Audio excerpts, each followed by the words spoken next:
Hi day students, the story of village Palampur का ये fourth tutorial है और इसमें हमारा टॉपिक है how is land distributed between the farmers of Palampur. और इसके पहले हम ऊपर एक इमेज ले लेते हैं, ये जो दी गई है यहाँ पे, ये है वहाँ की जो लैंड डिस्ट्रीब्यूशन है। तो देखिए इसमें बहुत छोटे छोटे पॉकेट्स भी आपको दिखाई दे रहे हैं, मतलब बहुत छोटी भूमि पर खेती हो रही है और यहाँ पर बड़े बड़े प्लॉट भी आपको दिखाई दे रहे हैं। तो कुछ किसानों के पास बहुत बड़े प्लॉट्स हैं, कुछ के पास बहुत छोटे छोटे प्लॉट्स हैं। और यहाँ लिखा भी गया है कि Palampur village distribution of cultivated land, जितनी ज़मीन पर खेती होती है तो इस प्रकार से वो डिस्ट्रीब्यूशन है। तो आइए अब चलते हैं आगे। You must have realised how important land is for farming. तो अभी तक आपको एहसास हो चुका होगा कि अगर खेती करनी है तो लैंड कितना इम्पोर्टेंट फैक्टर ऑफ प्रोडक्शन है।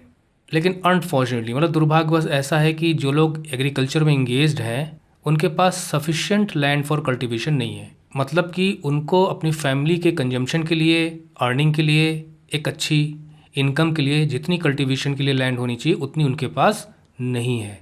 In Palampur about 1/3 of the 450 families, तो हमने शुरू में ही पढ़ा था कि वहाँ पर 450 फैमिलीज़ रहती हैं, उसमें से लगभग 1/3 यानी 150 फैमिलीज़ ऐसी हैं जो लैंडलेस हैं।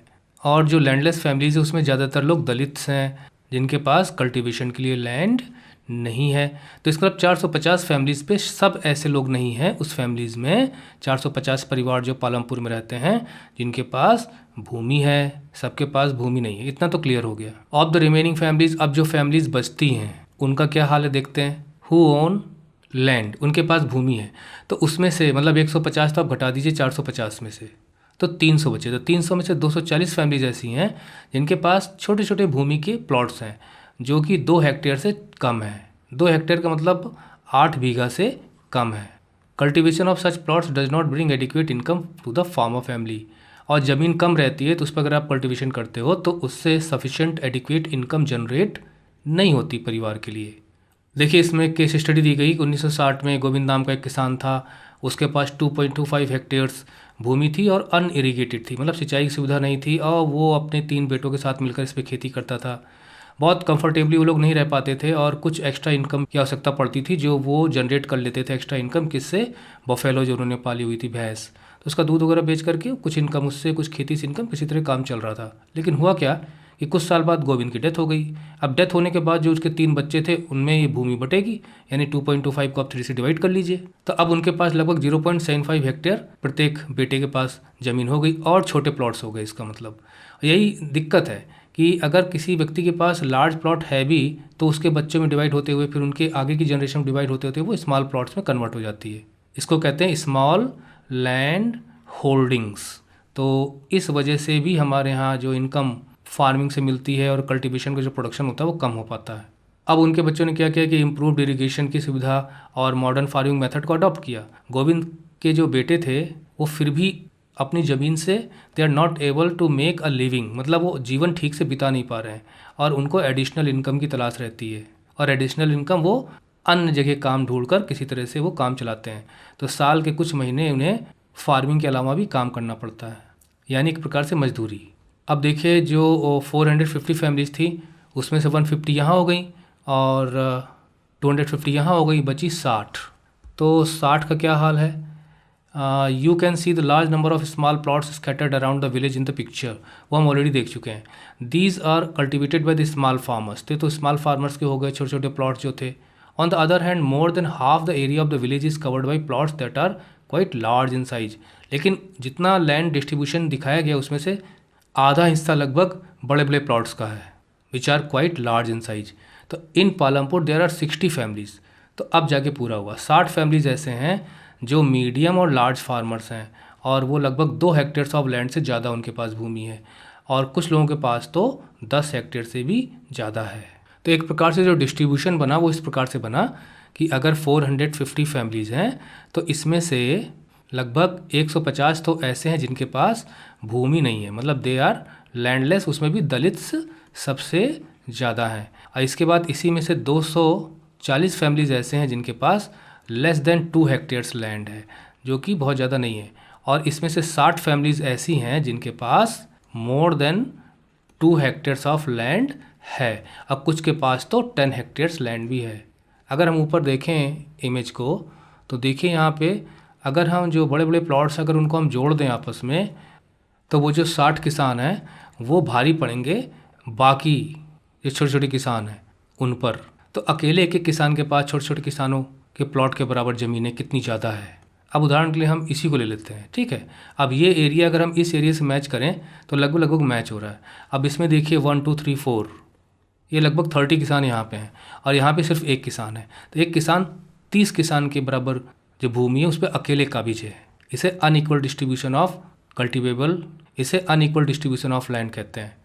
अब यहाँ देखिए कुछ मॉडर्न मेथड भी दिखाए जा रहे हैं, ये ना, जैसे ये है और ये जो ट्रेडिशनल मेथड्स हैं वो भी दिखाए जा रहे हैं। In picture 1.5 can you shade the land cultivated by the small farmers. तो स्मॉल फार्मर्स के द्वारा जो लैंड कल्टिवेटेड उसको शेड कर सकते हैं, बिल्कुल कर सकते हैं। तो मान लीजिए पूरा हमने एरिया पूरा सेट कर दिया। अब आप देखिए इसमें कि स्मॉल फार्मर्स को अगर हटा दिया जाए तो मीडियम और लार्ज फार्मर्स ही ज़्यादा से ज़्यादा इस गांव में खेती योग्य भूमि पर काबिज हैं। दूसरा, why do so many families of farmers cultivate such small plots of land. उसकी एक वजह यह है कि धीरे धीरे जो लैंड होल्डिंग्स होती हैं वो जनरेशन टू जनरेशन बढ़ते बढ़ते छोटी हो जाती हैं। और दूसरा कारण ये हो सकता है कि अनइक्वल डिस्ट्रीब्यूशन ऑफ लैंड है और कुछ जो ट्रेडिशनल एंसेस्ट्रल लैंड लोगों के पास कम है, तो भी इसकी एक वजह है। इसके अलावा यहाँ पर एक ग्राफ दिया गया है जिसमें बताया गया है कि distribution of farmers in India and amount of land they cultivate. तो इस ग्राफ को स्टडी करते हैं। तो इस ग्राफ को अगर हम स्टडी करें तो हमें देखिए क्या जानकारी मिलती है कि ये जो लाइट कलर है, पहले हम देख लेते हैं कि कलर किसको रिप्रेजेंट कर रहे हैं। तो लाइट कलर जो है वो मार्जिनल स्मॉल फार्मर्स का है, मतलब कि जिनके पास 2 हेक्टेयर से कम भूमि है, यानी 8 बीघा से कम भूमि है। और ये मीडियम एंड लार्ज फार्मर्स है जिनके पास 8 बीघा से ज़्यादा भूमि है, डार्क कलर वाला। तो देखिए यहाँ पे जो डार्क शेडेड पोर्शन है वो ज़्यादा है, 55.4%। तो इसका मतलब जितना भी कल्टिवेटेड एरिया भारत में है उसमें से ज़्यादातर हिस्से पे मीडियम और लार्ज फार्मर्स हावी हैं। इनसे कम हिस्सा, हालांकि ये लगभग 9-10% का अंतर है, उस पर मार्जिनल और स्मॉल फार्मर्स, सीमांत या छोटे किसान काम करते हैं, खेती करते हैं। तो अगर इनकी संख्या भी इसी रेशियो में हो तो कोई दिक्कत नहीं है। लेकिन जब हम नंबर ऑफ़ फार्मर्स पे आते हैं तो हम ये देखते हैं कि कितने किसानों की संख्या है वास्तव में यहाँ पे और यहाँ पे। तो हम देख रहे हैं कि मार्जिनल और स्मॉल फार्मर्स यहाँ पर 85% है, मतलब इनकी संख्या लगभग 85% है। यानी 100 में से लगभग 85 लोग तो छोटे किसान हैं और जो मीडियम और लार्ज फार्मर्स हैं उनकी संख्या सिर्फ 15% है, मतलब 100 में से मात्र 15%। लेकिन जब हम यहाँ नज़र डालते हैं तो हम देखते हैं कि ये जो शेडेड पोर्शन गहरे रंग का है ये इतना कम है, मतलब इतने कम किसान हैं यहाँ पर, मात्र 15% हैं। लेकिन जब खेती करने की बात आती है तो ज़्यादातर ज़मीनें यहाँ पर जहाँ पर खेती होती है वो इनके पास है। तो number of farmers are less but they have a large cultivated area under them. और अगर हम स्मॉल फार्मर्स की बात करें, मार्जिनल फार्मर्स की बात करें, तो they are large in number 85%, but they have less area for cultivation. देखिए कहीं पे भी इक्वलिटी है ही नहीं, मतलब अगर ये इसको और इसको हम मैच कराएं तो कितना अंतर है, और इसको अगर हम इससे मैच करें तो कितना अंतर है। इसका मतलब अनइक्वल डिस्ट्रीब्यूशन ऑफ लैंड है यहाँ पर। अगर हम समझने के लिए अगर इसको हम सिर्फ इतना मान लें कि 55 बीघा है और हम इसको मान लें कि ये 44 बीघा है, तो अब आप ज़रा सोचिए कि, और ये हम मान लेते हैं कि सिर्फ 15 किसान हैं और ये सिर्फ 85 किसान हैं, तो 85 किसानों के पास सिर्फ 44 बीघा है। और ज़रा आप सोचिए कि अगर आप 44 को 85 से डिवाइड करेंगे तो 0 पॉइंट में वैल्यू आएगी। और दूसरी तरफ 55 बीघा और कितने किसानों के पास है, मात्र 15 किसानों के पास है। और अगर आप इसे 15 से डिवाइड करेंगे तो 3 पॉइंट समथिंग में वैल्यू आएगी, मतलब 3 बीघा कुछ, और यहाँ पे 1 बीघा भी नहीं बन रहा। There is unequal distribution of land among the farmers. जिनकी संख्या ज़्यादा है उनके पास ज़मीनें कम है और जिनकी संख्या बहुत कम है उनके पास ज़मीनें ज़्यादा हैं।